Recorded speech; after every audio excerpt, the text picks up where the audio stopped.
What's going on, everybody? Today we're going to go over one of those experiences that I'm sure a lot of us have had.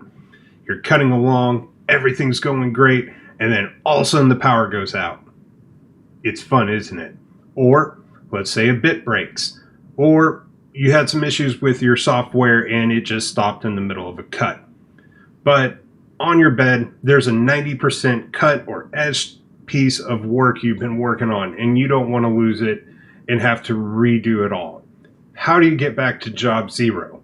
Well, that's what we're going to go over in this video today. But before we get into that, if you're interested, I now have the 5-inch DE hammer sticker and the 3-inch as well. So if you're interested in a sticker swap, let me know down below. Also, hit that subscribe and bell button if you want to help support and keep up with the latest videos. And with all that self-promotion done, let's get into the video.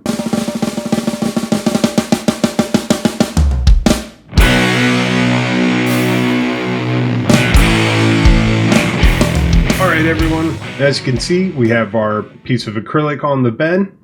First thing I did was run my homing cycle. So you'll want to make sure you jump into your Gerbil and set your $21 and $22, your homing and hard limits, and make sure they're enabled. So set those to 1.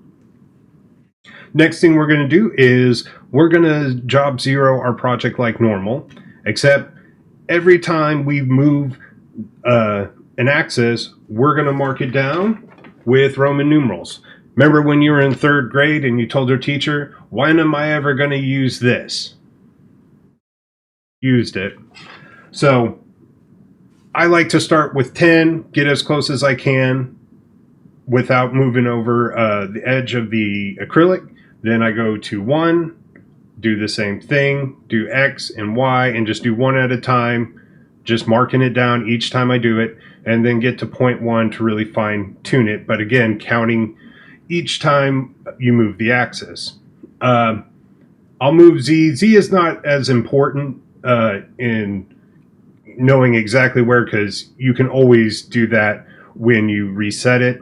But you need to do this before you start your cut. That's the important thing. You need to make sure you do this before every cut as a safety. So what is this good for? Well, this is good for say the power goes out, you broke a bit, you're switching from your drag bit over to your cutter, and you forgot to, read job zero, and yeah, there's a lot of uses for this and how you can save your piece.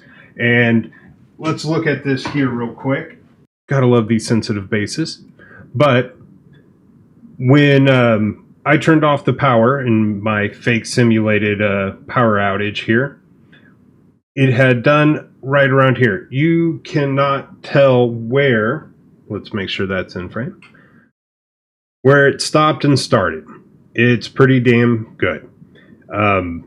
Even with the cutting, same thing happened, except on that one, forgot to set the Z height, and so it was just cutting above, so had to stop it, refind home it, and then count over how far we went over to get back to job zero. It's really a simple process. I see a lot of people hating on limit switches and saying you don't need them, blah blah blah. You don't need them, but they're a good thing. One thing, they do help prevent damaging both your machine and your property, and 2, it's great to get back in case something does happen. Whether you're a noob or you're a veteran, we all make mistakes. Okay, things happen. And hey, isn't it great if you can, you've been cutting for 2 hours and hey, you don't lose that. Now, this will only get you back to job zero and restarting. How do you speed up and kind of bypass all that stuff you've already done? Well, let's go take a look at a website that will help us cut out some of that. All right, so to bypass a lot of what we've already cut, we're going to use a web page, NC Viewer. As you can see, we're right there right now. And what I'm going to do is I'm going to come in here. I'm going to paste my G code. We'll go up to the top here, and then we're going to hit plot. And as you can see, we got our Captain Janeway right there. And let's just take a look here. See, if we move our cursor here and down in the corner, you can see that's where our bit is right here. And if we just keep moving down, we'll see its first movement is there. And it's still, that's what the Z3, it's still, so it's 3 millimeters above our cut surface. It's moved to X 23.2 yada yada yada and Y 76.97 yada yada yada. All right. So, but the important thing there is to recognize the next line, because see, it just goes straight down. And that's what we want to learn from, because next it'll go from that initial point it went to, the X23 Y76 to X23.008 yada yada yada. And Y76.76 and so forth as we move down the lines. All right, so let's just say we got to here, right? This is where our machine stopped. So we could come here and let's get rid of all that. Our machine's going to be at home, so we're going to change. We're going to take that number there and paste it there in the X, and take the Y and paste it right there. And it looks like we took out the Z. Let's change it there. All right. And now we can take out this line. Now let's plot it and see what happens.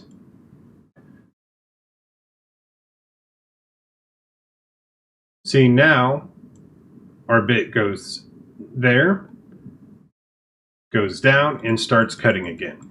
So that's what you want to do when you're using this. You want to make sure, because if you don't go in and reset it to go to that point at 3 millimeters or whatever your retract height is, it's going to start at 0, 0 and create a line. So now you got a new problem. So play around a little bit in this. Make sure you got all your settings right when you change this around. But that's how you can bypass if you've already cut a lot and you just need to finish it. So that's what you can do there. Then you just take that, save it back into your G code, and put it in. So overall, it's a pretty simple process. I mean, it's Roman numerals, counting how many times you move the axis at each step. Now, you don't have to use the offline controller. You could use this even with software. This is for any way you do it. The only thing you need are limit switches. One of the things I do also want to mention is in the Gerbil settings, there is a $24, and that's the homing feed. And I believe mine is set to 10 millimeters per minute on that. And basically, the slower that is, the more accurate your homing is going to be every single time. So that's how fast is it pulling off that limit switch until it clicks back off. So that's something you may also want to look at in your Gerbil settings if you're not getting really good results. The slower that is, the better your homing results are. Again, if you're interested, got the 5 and the 3-inch DE hammer stickers. So if you want to do a sticker swap, let me know down in the comments below. And if you haven't already, hit that subscribe button and the bell to keep up with all the latest videos. And until next time, keep making stuff.